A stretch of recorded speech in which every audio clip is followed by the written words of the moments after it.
after you do a couple of runs, you just want to get back straight back into it and do it again. Street drag racing is daring, dangerous and highly illegal. But these drivers aren't about to be arrested. They're racing in a very safe, legal but virtual world. 1, you won't lose your licence. 2, you can't damage your car. You can crash your car on the screen, but you just drive straight out. There's no damage. DragTag is an Australian-designed, Melbourne-based computer simulation that takes road races off the streets onto virtual ones indoors. Its big attraction that separates it from other video racing games is it uses real cars. A lot of people see this as a simulator, but it's actually not, because we don't simulate driving a car. We actually are driving a real car. So, how do you get a real-world car like this to interact with the virtual world of the computer? Well, it's not as complex as you might think.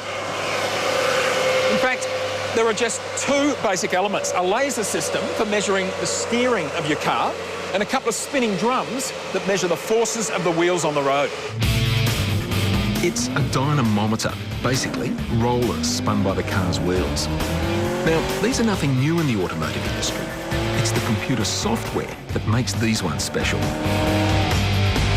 Now, the dynamometer's drums aren't freely spinning. There's a built-in resistance there to create the feeling of the tyres driving on an actual road surface. And the dyno measures a number of things. It measures the speed you're travelling at, for example, the distance you've covered since you began the journey, your acceleration, as well as your braking, of course. Now, all that information means the actual performance of your car can be programmed into that virtual world. Now I'm itching to get on the track. And even though I'm no street racing star, surely I can burn rubber with the best of them. Well, it's a real car, so I've got to do the real things, I guess. Just...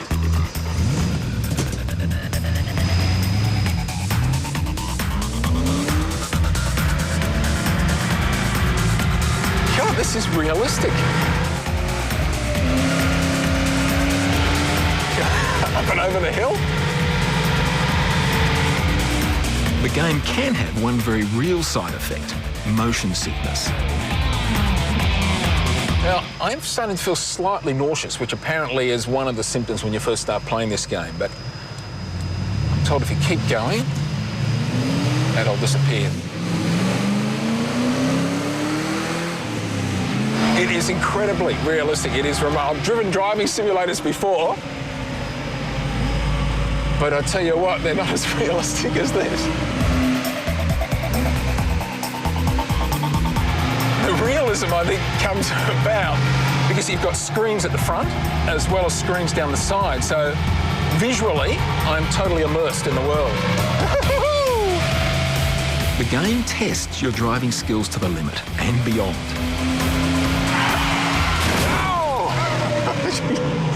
It gives you a genuine fright when you have those prangs. Cars are weighed, aerodynamics measured, and then locked down before they race. This is one of the brackets Murray's using to lock the cars down. Now, the reason you need to lock them down, one of the reasons anyway, is you get some pretty powerful cars racing here. In fact, so powerful, their wheels can jump out of the rollers, and if they happen to be accelerating up through first gear at the time, they go straight through the screen, possibly even through the doors of the shed. But once locked in with one of these, even the most powerful cars can safely race here. DragTag has been in development for 4 years. Getting the steering right was the trickiest part. The steering is probably the single biggest challenge. Designing the laser system took over 12 months just to do that one item, just the steering.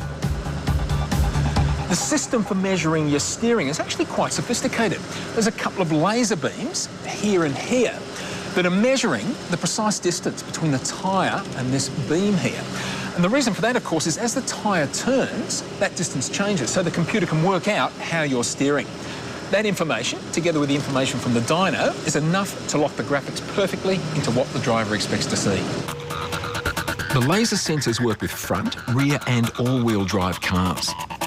The sophisticated technology makes DragTag much more than a game. It can be used to teach off-roaders, advanced drivers and learner drivers like Georgia. Gently with the accelerator. Yeah.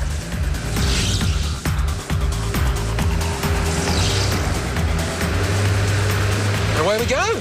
Cool. That's a very smooth start.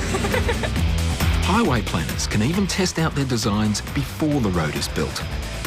Drag tag allows young drivers to get real hands-on experience. But the big crowd puller will be racing your mates at 200 kilometres an hour. Everyone wants to show off in their car, whether you're doing a burnout or you're racing side by side against another car from a set of lights. Try to stop me. Revhead Phillips here is ready to show off that lead foot again. All right, have my warm-up now. This is the real thing, the drag race. Going to beat these two other guys.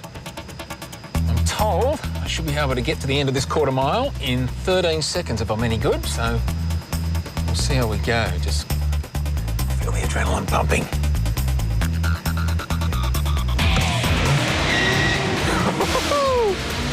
All right, go. This is fast.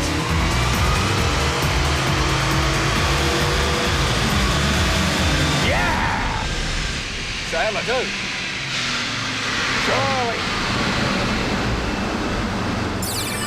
14.82, I reckon I could do it. The Ute beat me by a whisker. Looks like I'll have to work on those racing skills. If adrenaline levels are anything to go by, Drag Tag is definitely onto a winner.